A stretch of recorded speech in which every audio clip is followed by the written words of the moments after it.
Hello everybody and welcome to Unit 3 of Python for Math 9. The focus of this first set of videos is something called Pythonic code, and what we mean by that is basically features of Python that are more or less unique to Python. And we'll start with one of the most famous examples of that, which is list comprehension. And I'm sure if you've taken a Python class before or learned a little bit of Python, you've probably seen list comprehension. We've seen a little bit of it in this class, but this is kind of a formal introduction to it. So list comprehension is just a very nice way of creating lists. So before we get into like these examples, I just want to say if you find any of these confusing, what I can recommend is try figuring out how to create these lists using a for loop and then compare it to how we did it with list comprehension, and hopefully you'll see that it's very similar. What else do I want to say about this? So what's nice about list comprehension and Python in general is that it allows you to write very readable code. So reading the list comprehension code that I'm going to show you is almost just like reading English sentences. So very nice. It can make your code very elegant and readable. So let's get started. So let's first start by saying, okay, what if I wanted to create a length 8 list of all 7s? Now let's just start by remembering the old way of doing this. So I could say something like for I in range 8, and sorry for the beeping, that's my rice cooker. I could say, and let's start by creating an empty list. So I'll call it my list. And let's say my list dot append 7. And then let's take a look at my list. And we can see here 1, 2, 3, 4, 5, 6, 7, 8. So this is a length 8 list that has all 7s. So this is how we could do it with a for loop, but now let's see how to do it with list comprehension. So what I'm going to do is I'm going to type a set of square brackets, so for list, and I'm going to say, okay, in every position I want 7, and this is going to be for I in range 8. So we can see here, very similar to the for loop method. The only thing is instead of creating this empty list and appending 7 to it each time, we go through each position and just say it's done all in one line of code.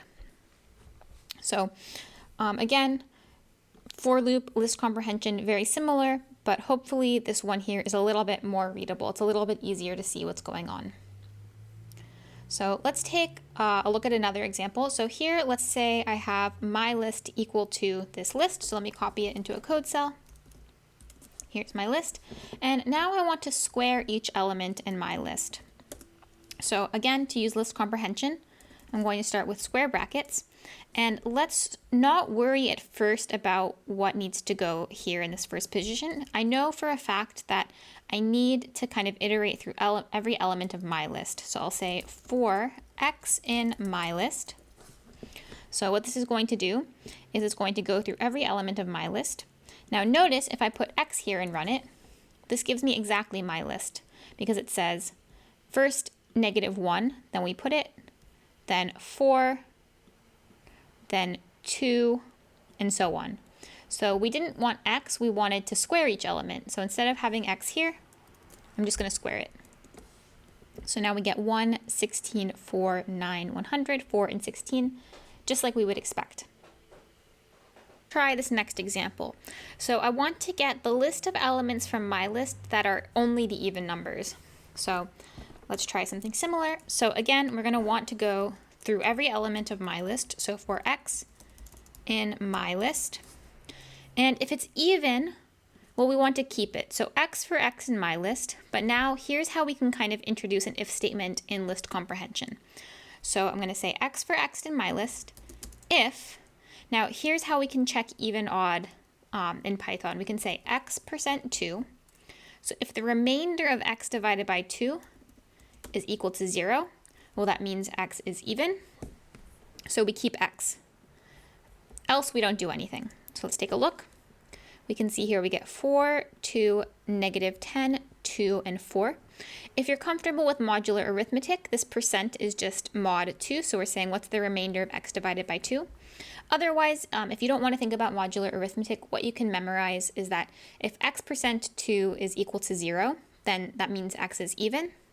And if it's equal to 1, that means x is odd. So you can see here we get precisely the odd values.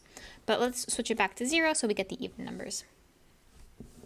So that's how we introduce an if statement into list comprehension.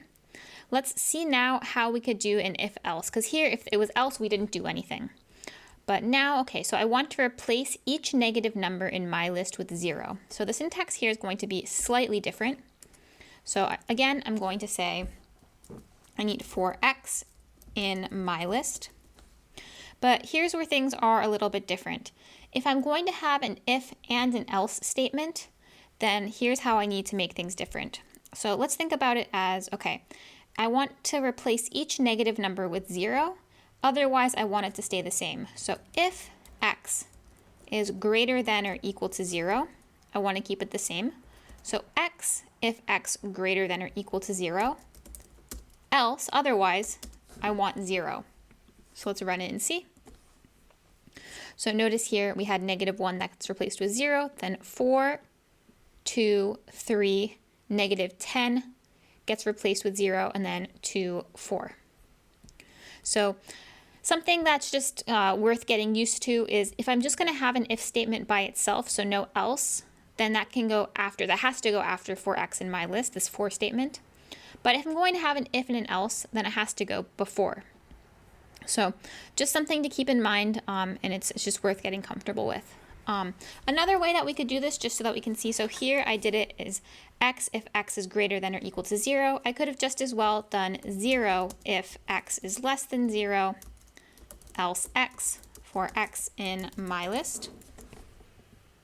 Maybe one thing I would like to highlight too is, so this dummy variable here, so for x in my list, I tend to like using x if we're iterating through elements of a list that already exists, versus I like to use I if we're just indexing. So if it's just an index, so notice here I has no bearing on this 7, so I works here. You could also use an underscore, just a convention that I like to follow for readability.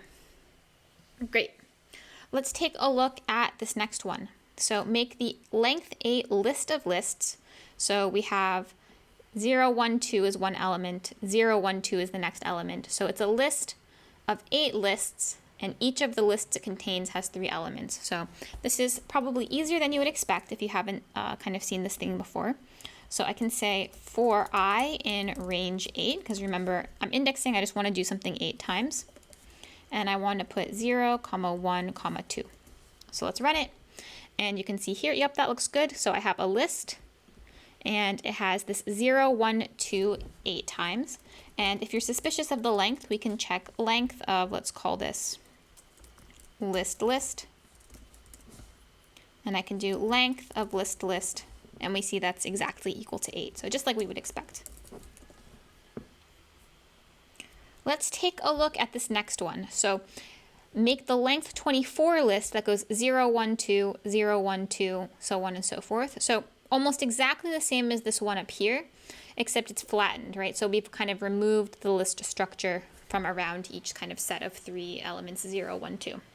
So let's think about how we would do this if we were using for loops, right? So I'd say something like, let's say my list 2, let's set it equal to like this blank or this empty array. And then I could say, okay, so I have this repeat of 3 elements 8 times. So I could say for I in range 8. And then I want to go 0, 1, 2 for each of those 8 times. So I could say for j in range 3. Then I would say my list 2 dot append. And I want to append j, right? Because j is the thing that's going 0, 1, 2. So then let's take a look at my list 2. So we can see here, oops, 0, 1, 2, 0, 1, 2. We can check the length. Let's do it in a new cell actually. So that's length 24, that looks good. So here's how we could do it with a nested for loop. Let's see how we could do it with list comprehension. So let's do kind of the same setup for I in range 8, for j in range 3. What do we want? Well, we want j. So let's take a look. We have a 0, 1, 2, 0, 1, 2. We can check the length of this. That gives us 24, exactly like we wanted. So another place too to just kind of notice just how similar this list comprehension is to our nested for loops. Only difference is kind of we don't need to go kind of start by creating this empty list and then appending elements to it. So very similar. Let's see one last example. This is a little bit of just kind of an example to show you all of the things that are available, just kind of something interesting. So let's say I want to capitalize each word in this description of our Math 9 class. So what I'm going to do first is I'm going to copy paste this description, and I'm going to set it equal to S for string. So I'm going to put it in quotes. And maybe one thing I want to do is, maybe I'm worried about line breaks. So instead of having like a set of quotes, if I do 1, 2, 3 quotes at the beginning and the end, then I don't need to worry about line breaks. Oops, what's it upset about? Let's see. Maybe it wants like this. Yeah, I used tick marks by mistake. That's my bad. So 3 quotes. 3 quotes. Let's try again. There it goes. Now let's take a look at S. Great.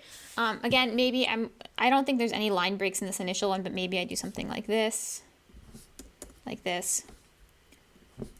and we can see, oh, here, see, it's inputting these line breaks for us. So let's remove them. All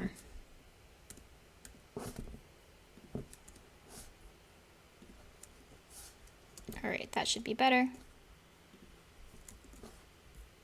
Let's see, and I think I still have one in here. Cool. All right.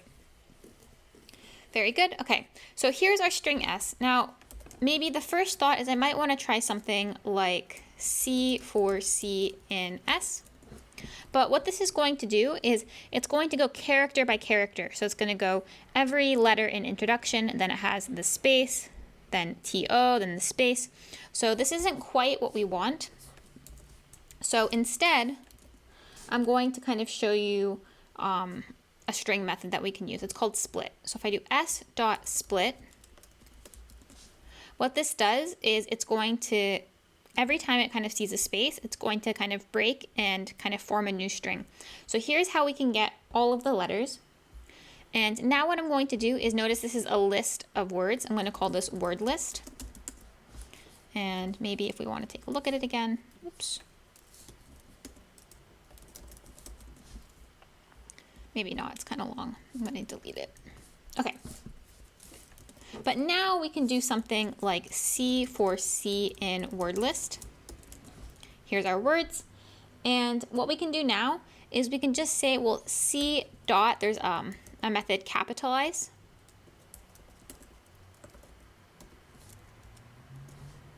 And what did I forget? Parentheses after. So we can see now every word from the description has been capitalized. Now the only thing left to do is I want to kind of put it back into string form, right? Because right now it's as a list, so not so great for us, but let's see how we can do that. What I can do is do single quotes with no space in between, and I can say dot join, and let's call this cap list. Now let's join it. And notice here, so there didn't put any spaces between if I just join with the single quotes. So what I can do to fix that is put a single space. And now I can see I have a string, so maybe I can call this S2. And I can even check the type. What's the type of S2?